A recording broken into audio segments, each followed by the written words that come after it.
다윗의 기도, 오늘 5번째 시간입니다. 지금까지 다윗의 기도를 계속해서 살펴보고 있는데, 다윗은 지금은 아직 소년 목동입니다. 아마 청소년이 좀 될 것 같은데, 이제 곧 청년인지 청소년인지 구분하기 어려운 그 시즌에 다윗이 지금 살아가고 있습니다. 그는 수금을 아주 잘 타는 실력가였어요. 그래서 수금을 너무 전문가 수준으로 잘 타서 사울 왕에게 또 선발이 되고, 사울 왕의 번뇌를 상쾌하고 그 마음속에 작동하고 있는 악한 영을 물리치는 그런 영적인 권세가 있는 그런 기도자로서, 찬양하는 사람으로서 그렇게 살아가고 있는 모습을 우리가 지난 시간에 살펴보게 되었습니다. 오늘 말씀은 다윗이 이제 처음으로 목동에서 군인으로 변하는 순간의 이야기입니다. 이제까지는 양떼 치고 있는 그런 소년이었지만은 이제는 전장에 나가서 적군과 싸우는 그런 군인으로 변화되는 그런 모습이에요. 그래서 오늘 말씀을 통해서 다윗은 전쟁터에도 어떻게 기도하며 또 살았는지 다윗의 기도를 배울 수 있는 그런 시간이 되었으면 좋겠습니다. 다윗을 전쟁터로 부르기도 하고, 또 결국은 군인으로 만든 사람은 누구 때문이냐면은 골리앗 때문이에요. 골리앗. 이스라엘이 블레셋과 전쟁을 하게 되었는데, 다윗이 아버지의 신부름으로 군대에 가 있는 형들에게 먹을 것을 전달해 주려고 갔다가 그 전장에서 저 반대편 블레셋 군대에서 거인 장수 골리앗이 나와가지고 이스라엘 군대를 저주하고 희롱하고 하는 모습을 보게 되었어요. 그때 이 다윗이 이제 가만히 있을 수 없죠. 그래서 다윗이 하나님을 앞에서 그 장수와 함께 겨루어 보겠노라고, 내가 저 모욕하는 저 골리앗을 내가 한번 쳐보겠다, 그런 마음으로 다윗이 나아가는 그런 모습을 오늘 우리들에게 보여주고 있습니다. 골리앗의 말에 다윗이 얼마만큼 화가 났느냐, 오늘 26절 말씀인데 읽겠습니다. 다윗이 곁에 서 있는 사람들에게 말하여 이르되, 이 블레셋 사람을 죽여 이스라엘의 치욕을 제거하는 사람에게는 어떠한 대우를 하겠느냐? 이 할례 받지 않은 블레셋 사람이 누구이기에 살아계시는 하나님의 군대를 모욕하겠느냐? 자, 이게 갓 청년이 좀 되었을까? 군대 전쟁터에 나간 다윗의 말이에요.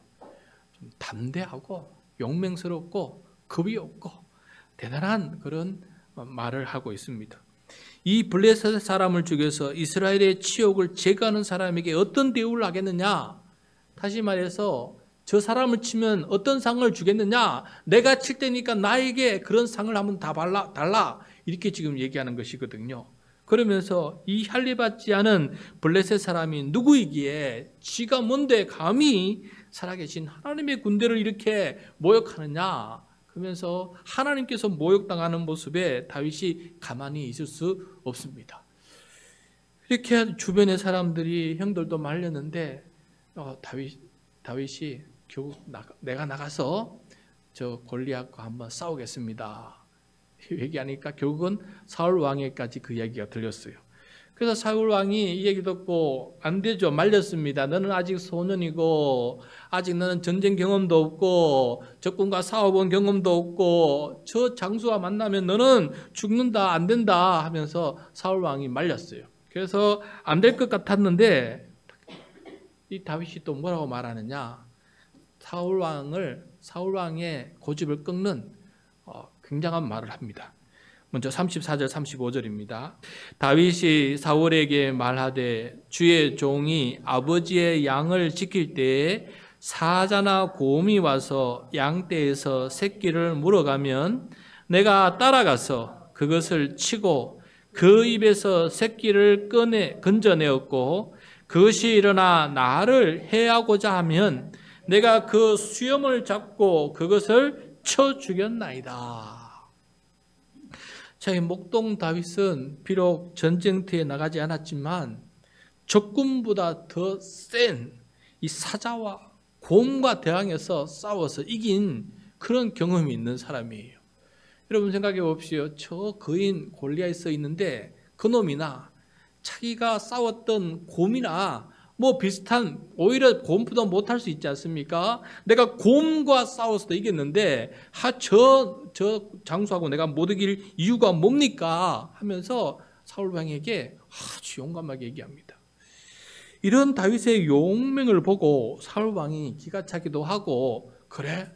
그 정도라면 한번 해봐라 하면서 허락을 하게 돼요. 골리앗이 이 소년 군복도 안 입고 이렇게 젊은 애가 자기에게 달려오는 모습을 보고 화가 나가지고, 내 상대도 안 되는 것이 나한테 온다면서 화가 나가지고 저주를 합니다. 다윗을 저주하는데 43절 44절입니다. 블레셋 사람이 다윗에게 이르되 네가 나를 개로 여기고 막대기를 가지고 내게 나왔느냐 하고 그의 신들의 이름으로 다윗을 저주하고, 블레셋 사람이 또 다윗에게 이르되 내게로 오라, 내가 내 살을 공중의 새들과 들짐승들에게 주리라 하는지라. 예.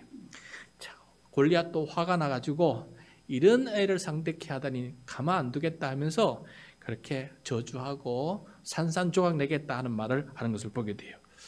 이런 블레셋의 그 덩치 앞에, 이러한 저주의 말 앞에서도 다윗은 전혀 굴하지 않고 아주 당당하게 담대하게 또 말합니다. 45절입니다. 다윗이 블레셋 사람에게 이르되 너는 칼과 창과 단창으로 내게 나오거니와 나는 만군의 여호와의 이름 곧 네가 모욕하는 이스라엘 군대의 하나님의 이름으로 내게 나아가노라.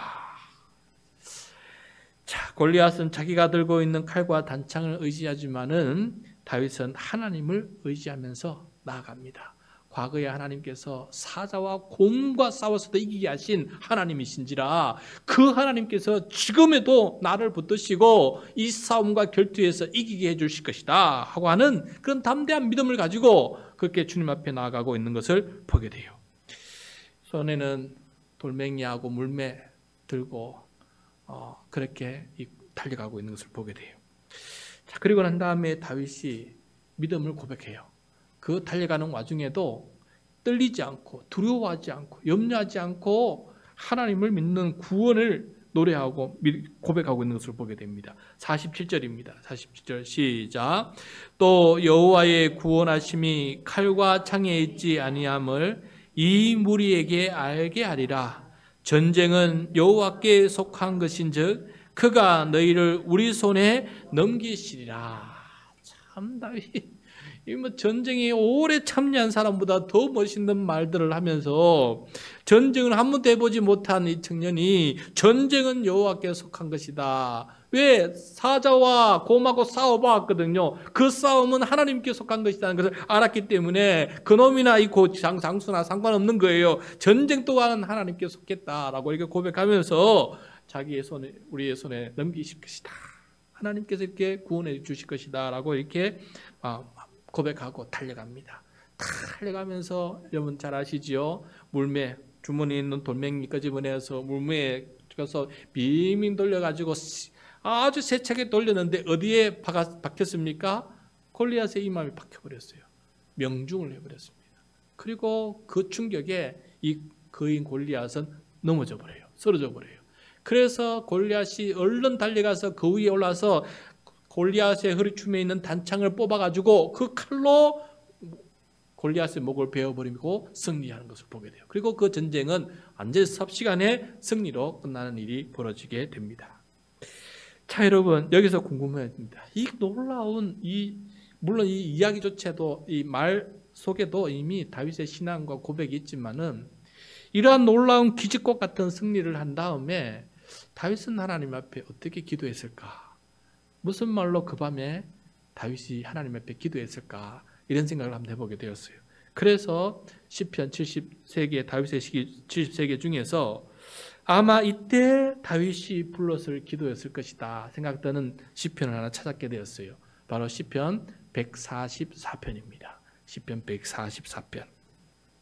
자, 그 1절 말씀 우리 화면을 보면서 한번 들어보겠습니다. 시작. 나의 반석이신 여호와를 찬송하리로다.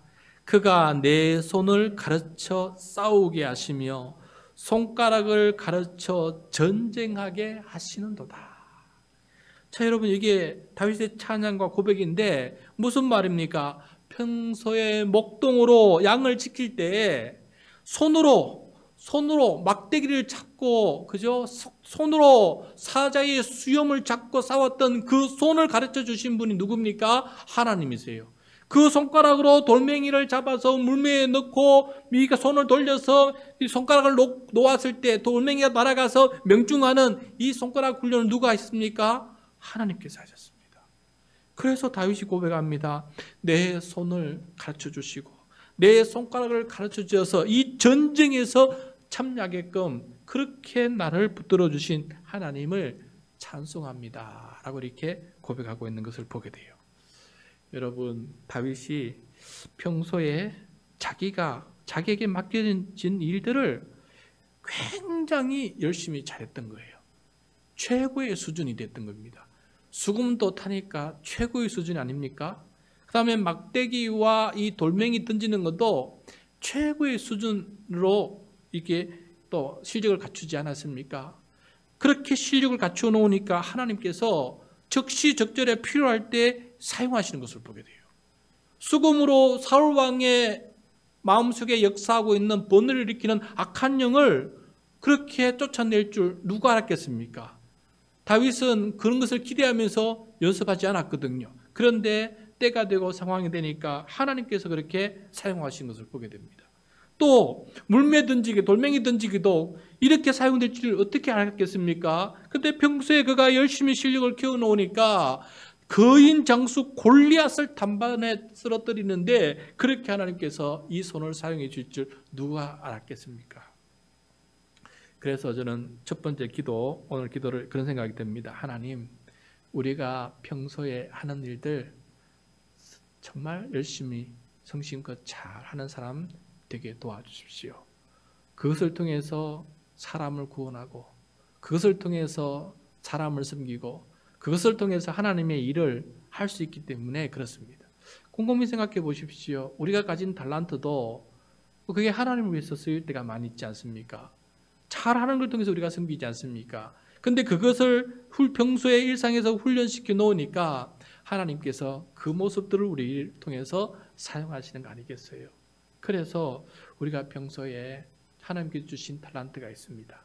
그것을 잘 활용하고 또 연마시켜 놓았다가 주님께서 서실 때 주님 귀하게 쓰임받는 우리들의 모습이 될 줄, 우리들의 모습이 되기를 간절히 소원합니다. 네. 다음에 두 번째, 다윗은 이 전쟁에서 무엇과 싸웠는지를 다시 한번 고백하는데 거짓과 싸웠다라고 고백하고 있어요. 시편 144편 7절과 8절인데 우리 화면을 보면서 같이 한번 읽도록 하겠습니다. 시작. 위에서부터 주의 손을 펴사 나를 큰 물과 이방인의 손에서 구하여 건지소서. 그들의 입은 거짓을 말하며 그의 오른손은 거짓의 오른손이니이다. 예. 자, 큰 물, 지금 엄청난 환란 앞에 지금 맞이하지 않았습니까? 큰 장수 앞에서 만났어요. 그리고 이 이방인이에요. 근데 이 이방인이 하는 말이 어떻게 합니까? 자기가 믿는 거짓 신의 이름으로 이스라엘 군대를 모욕하고 그가 하는 거짓말로 다윗을 저주하고 있는 것을 보지 않습니까? 근데 이때 다윗은 이것이 바로 거짓 신들과 거짓 신앙과의 싸움이다 하고 결투를 하고 나갔던 거 아니겠습니까? 그래서 오늘 이 모습을 통해서 저는 그런 생각이 듭니다. 아, 다윗은 하나님 한 분, 창조주 하나님, 그 하나님 한 분이 오직 한 분 하나님이시다라는 사실을 굳게 믿고 있고, 그래서 이 전쟁조차도 그 하나님을 모욕하는 일에서 본인이 견딜 수 없고 참을 수 없이 그렇게 거짓 신들과 거짓 신앙과 싸워 나가는 그 모습을 우리가 보게 됩니다. 이런 면에서 다윗은 가장 위대한 왕이 되지 않았습니까? 그는 결코 평생에 우상을 숭배하지 않았지 않습니까? 이스라엘 왕들 중에 유일하게 우상을 숭배하지 않고 죽기까지 하나님만 숭배했던 왕이 바로 다윗 왕 아닙니까? 그래서 다윗 왕이 이러한 신앙이 평소에 굳건하게 서 있으니 끝날 때까지 우상을 섬기지 않고 살아갔던 이 다윗의 신앙, 거짓 신앙에 물들지 않는 이 다윗의 모습이 지금부터 그렇게 보이고 있습니다. 그러므로 그는 전쟁을 할 때에도 우상과의 전쟁을 하면서 오직 한 분 하나님만 섬기겠다라고 이렇게 선포하고 있는 것을 보게 돼요.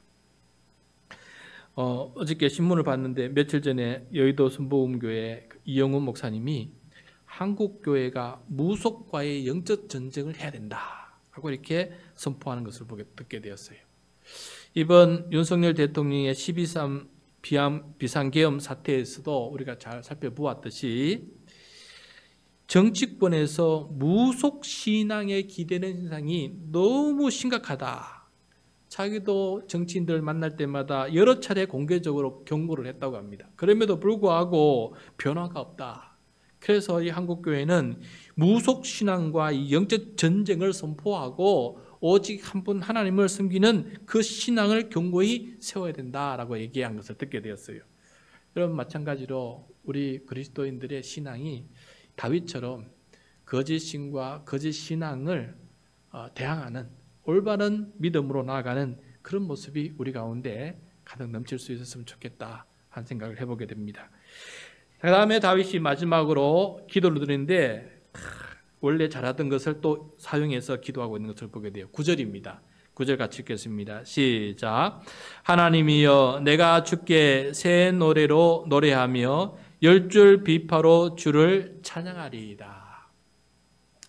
자, 푸른 초장을 노래하고 하늘의 달과 별들을 노래하던 다윗은 이제 새 노래로 하나님을 노래합니다. 이 새 노래라는 것은 어떤 것입니까? 전혀 다른 경험이에요. 전쟁의 경험이에요. 우상과 싸우는 경험이에요. 적군 장수와 싸웠던 경험입니다. 그래서 이 새 노래라는 것은 새로운 곡조가 아니라 새로운 삶의 경험을 가지고 하나님과 함께 승리한 경험을 가지고 하나님 앞에 감사 찬양하는 것을 가르쳐서 새 노래다. 그런데 여기 보면 또 10줄 비파로 함께 찬양하고 있는 것을 보게 돼요. 다윗은 기도할 때 곡조 있는 기도로 찬양으로 기도하는데 아주 전문가였다는 사실을 오늘 9절 말씀을 통해서 우리가 또 깨닫게 됩니다. 연주도 잘하고 싸움도 잘하고 그 두 가지 경험을 다 이렇게 녹아서 하나님 앞에 기도하고 있는 이 모습을 보면서 우리도 하나님께서 베풀어 주신 것들을 늘 새 노래로 찬양하기를 원합니다. 이런 경험, 새로운 경험을 가지고 하나님 앞에 감사 찬양하고 저런 새로운 좋은 경험을 가지고 하나님 앞에 감사 찬양하고 그래서 늘 새로운 내용으로 하나님 앞에 감사 올려드릴 수 있는 풍성한 감사 기도자가 될 수 있기를 간절히 소원합니다.